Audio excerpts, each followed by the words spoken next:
Assalamualaikum warahmatullahi wabarakatuh. Selamat pagi Selamat siang, selamat sore. dan selamat malam. Kami dari kelompok 1. Saya Sulaiman Nugroho. Saya Aulia Garibradiati. Saya Permata Iramulan. Saya Fidil Rahma. Saya Giri Utakawal. Di sini kami akan mengumumkan presentasi tentang DNA dan RNA. Selamat menyaksikan. Yang pertama kita akan menjelaskan tentang nukleotida. Apa sih nukleotida itu? Nukleotida merupakan senyawa organik yang tersusun dari nukleosida dan gugus fosfat. Ia berperan sebagai monomer yang menyusun polimer berupa asam nukleat, yaitu deoksiribonukleat atau DNA dan ribonukleat yang disingkat menjadi RNA. Nukleotida diperoleh dari makanan dan juga disintesis di hati dari Tadi sudah dijelaskan oleh kakak tentang nukleotida. Sekarang lanjut DNA.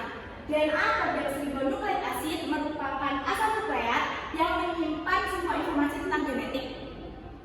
Atau secara teknologi, DNA merupakan persenyawa kimia yang paling penting yang membawa keterangan genetik dari seluruh sel, khususnya dari makhluk dalam keseluruhan, dari generasi satu ke generasi selanjutnya. DNA inilah yang menentukan jenis rambut, warna kulit, dan sifat khusus manusia. Selanjutnya, RNA. RNA merupakan suatu asam ribonukleat yang terdapat dalam alur informasi genetik organisme yang berupa dogma sentral dari DNA menjadi RNA dan selanjutnya RNA ditranslasi menjadi protein. RNA ini ada 3 jenis, yaitu mRNA, tRNA, dan rRNA. Nah, setelah dari 3 penjelasan di awal mengenai apa itu nukleotida, DNA dan RNA, kita masuk ke dalam perbedaan antara RNA dan DNA. Yang pertama berdasarkan letaknya. Letak DNA sendiri berada di nukleus atau inti sel. Sedangkan letak RNA berada di 3 tempat, yaitu sitoplasma, ribosom, dan nukleus ataupun inti sel, yang mana tergantung pada jenis RNA itu sendiri. Selanjutnya berdasarkan base nitrogen. Seperti yang kita ketahui bahwa DNA memiliki 4 base nitrogen. Yang pertama adenin, guanin, sitosin, dan timin. Sedangkan RNA memiliki 4 juga, yaitu adenin, guanin, sitosin, dan pembeda dengan DNA adalah urasil.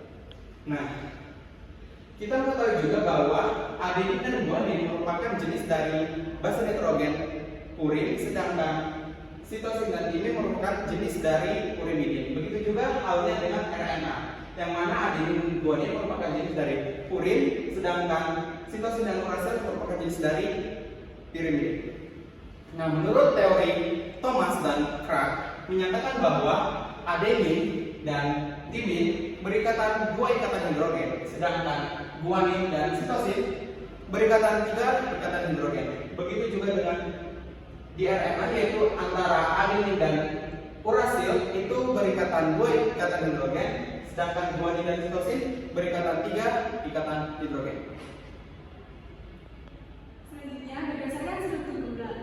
Struktur gula DNA mengandung deoksiribosa yang berikatan dengan gugus H atau hidrogen, sedangkan gula pada RNA mengandung ribosa yang berikatan dengan gugus OH atau hidroksil. Selanjutnya, berdasarkan fungsi. Fungsi dari DNA sendiri adalah untuk menyimpan dan mengumpulkan informasi genetik serta sebagai bahan baku dalam sintesis protein. Sedangkan fungsi RNA sebagai alat jarum sintesis protein yang membawa kode genetik dari inti ke ribosom. Kita akan menjelaskan perbedaan DNA dan RNA berdasarkan bentuknya. Yang pertama, DNA memiliki bentuk double helix yang terdiri dari 2 nukleotida. Jadi ini contohnya. Nah, perbedaan dengan RNA, dia tuh hanya memiliki 1 helix dan dia juga memiliki rantai nukleotida yang jauh lebih pendek daripada rantai DNA. Nah, kenapa sih DNA ini memiliki double helix? Karena bentuk ini dipengaruhi oleh struktur molekul kimianya. Seperti yang disebutkan tadi, salah satu penyusun DNA dalam nukleotida adalah gula deoksiribosa. Jenis gula ini kehilangan 1 atom oksigen dan mempunyai 5 atom karbon. Berdasarkan rumus ketonnya, atom karbon akan menghasilkan bentuk pentagon atau subliman. Pada formasi seperti ini, atom karbon nomor 1 akan berikatan dengan basa nukleotida dan atom karbon nomor 5 selalu berikatan dengan gugus fosfat. Salah satu yang perlu diingat adalah DNA memiliki sifat antiparalel. Artinya adalah kalau misalnya satu rantai nukleotidanya menghadap ke arah atas, maka nukleotidanya akan menuju ke arah bawah yang lainnya. Bisa dibilang rantai nukleotida dalam DNA mirip dengan jalur lalu lintas dua arah karena mereka saling berlawanan. Nah, karena saling berlawanan itu, penghitungan gula deoksiribosa nukleotida juga akan berlawanan, tapi aturannya tetap sama. Sekarang saya akan menjelaskan perbedaan DNA dan RNA berdasarkan jenisnya. Yang pertama ada DNA berdasarkan jenisnya dibedakan menjadi DNA sense dan DNA antisense. DNA sense itu merupakan untayan DNA yang bergerak dari arah 5 ke 3. Jadi yang ini 5 menuju 3, jadi disebut DNA sense. Dan memiliki urutan basa nitrogen yang sama dengan mRNA.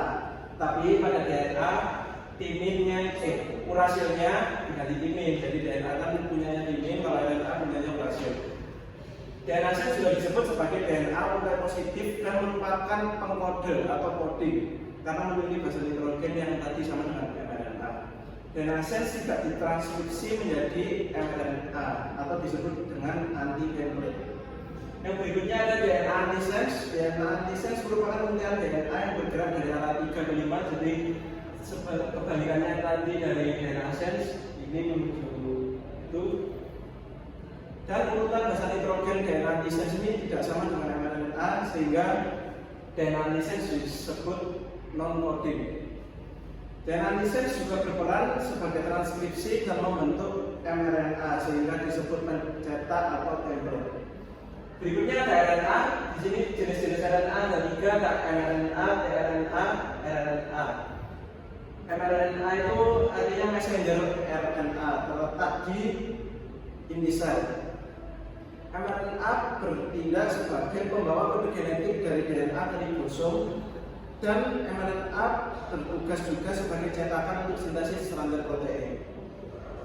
Berikutnya ada tRNA atau transfer RNA. tRNA ini terletak di sitoplasma. Tugasnya adalah sebagai pembawa asam amino spesifik pada pembentukan rantai polipeptida. Yang terakhir ada RNA atau ribosom RNA, terletak di ribosom dan tugasnya sebagai komponen asam nukleat pada struktur ribosom dan juga sebagai tempat dilangsungkannya sintesis protein. Berikutnya, perbedaannya berdasarkan kadar. Jadi kadar DNA itu bersifat tetap atau statis karena pada DNA tidak terjadi aktivitas sintesis protein ataupun aktivitas genetik. Sedangkan pada RNA kadarnya bersifat berubah-ubah karena pada RNA dipengaruhi aktivitas sintesis protein dan perubahannya juga berdasarkan kecepatan sintesis protein. Sekian presentasi dari kelompok 1 mengenai DNA dan RNA. Semoga presentasi kami dapat bermanfaat. Jika ada hal yang ingin ditanyakan, tanyakan saja di kolom komentar. Dan jangan lupa like, comment, share, dan subscribe. Semangat!